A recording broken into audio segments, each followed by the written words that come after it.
Hello guys, welcome back to our channel. Right now, the situation at hand requires tactical thinking, tactical reasoning, brainstorming. The issue of Fulani Herdsmen is a national issue and it has cut across not just Southwest or South-South or Southeast as the case may be. It is now a national issue.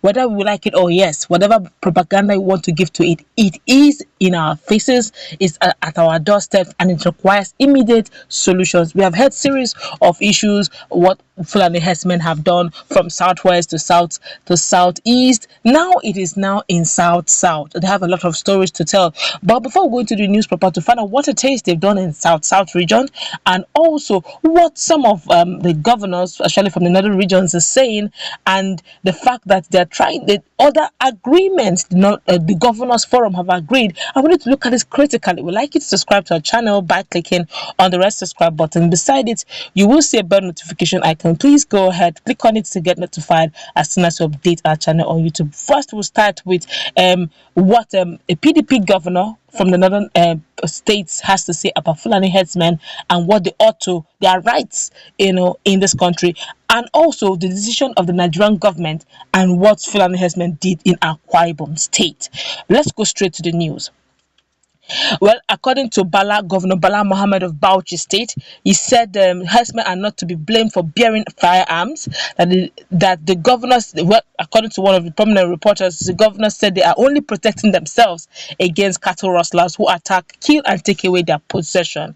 Well, it was gathered that the governor spoke as a special guest of honor at the launch of the inaugural edition of the Bauchi Correspondent Chapel of Nigerian Union of Journalists (NUJ's) magazine titled Correspondent Watch on Thursday, February 11. Governor Bala Mohammed of Bauchi State said that herdsmen have the right to carry arms. It would be recalled that a popular Yoruba right activist, Sunday Adayama, well known as Sunday Igboho, had issued a quick notice to herdsmen accused of sundry crimes in Igbarapa area of Oyo State and enforced same, granting amnesty to bandits. Lai Mohammed defends Zamfara governor. Reacting to the development, Mohammed said the herdsmen have the right to live anywhere as Nigerians, adding that the forest where they graze their cows belongs to nobody. It's almost sounding like Bodejo's voice. But let's continue. He said the West doesn't want to accommodate other tribe, but we are accommodating your tribe in Bauchi. That's the Bauchi governor talking Bala. We have Yorubas who have stayed in Bauchi for over 150 years. Some of them have been made permanent secretaries in Gombe, Bauchi, and Borno. But because the Fulani man is practicing the tradition of transhuman pastoralism, he has been exposed to cattle rustling who carry a gun to kill him and take away his cows. He has no option to carry AK-47 because the government and the society are not protecting him. It's the fault of the government. Nobody owns any forest. He's saying now that nobody owns any forest in Nigeria.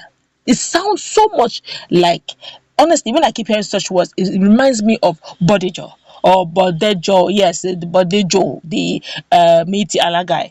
He said he now went further to say nobody owns, that's Balamba talking. I said nobody owns the forest in Nigeria. It's owned by Nigeria. Under section 23, 24, and 25 of the Constitution, every Nigerian is free to stay anywhere. That reminds me of what Weliki guy, the Fulani guy in Oyo State, very close to Gongo area, when Sunday Igboho was giving ultimatum. He said something very unique. The populace, the locals, said that each time they accosted that young man, he would tell them that nobody owns land, that all lands belong to God, so they have the right to stay anywhere. When the monarch accosted the young man, he said they have no right to question where he's staying, that all lands belong to God. Go to France, go to United States without visa and without ticket and visa, and tell them that all land belong to God, and see they will not throw you out of their borders. But let's continue. Let's quickly look at what the government, the governors are saying concerning this matter. Now, the governors are actually thinking of the issue of national livestock, and depending on the issues that is in front of them, they're actually deliberating on the issue. Don't forget that the Senate had also looked into this matter, and they're telling the governors to do the needful to ensure that the populace are protected. But just in a moment, some hours ago actually, in Akwa Ibom State. It's beginning to feel, Southerners are beginning to feel now the impact of Fulani Herdsmen. Just some days back, it was Edo that had gone on rampage. Was as if it was a case of only just the southeast and the southwest. Where south is beginning to feel the heat small. It is encroaching. Well, an aide to the governor of Akwa Ibom State, Mr. Imewa, has raised an alarm over the invasion of his land measuring 5 hectares by Fulani herdsmen. My God. According to the governor's aide, who addressed the public through his official handle, he alleged that the herdsmen had earlier in July 2020 invaded his farmland along Airport Road, destroyed what he described as a large portion of its vegetable and crop plantation, attacked the farm manager, and inflicted him on serious wounds, resulting from machete cut. A case, he said, was reported to the security agency, but no action was taken. It is now a norm. Let's continue. Again, according to him, they managed to stop the herdsmen from burning down the whole plantation as at February 12th, which is yesterday. Just this evening, we just managed, day before yesterday, we just managed to stop a wildfire set by this same Fulani herdsmen from burning down the entire 5 hectares of land, hectares of our of our plantation.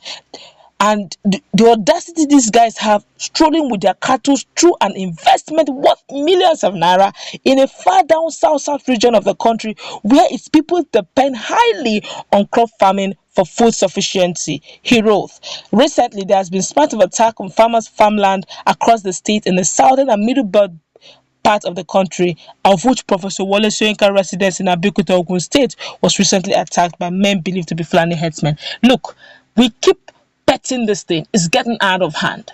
All right, people keep shouting national livestock. I hope we are not actually moving from frying pan to fire, because I just realized, unfortunately, that we are actually dancing around circles, unfortunately, and we are not actually looking at the deep root of the problem. We are not even looking at the symptoms. We are trying to, take care of it at the surface level. Let there just be peace. But we're not going to the root level to uproot the problem from its source. And we're only shifting this problem to the next generation. Whether we like it or yes, these guys can't be tamed, and the organization handling them seem not to be able to know how to tame them.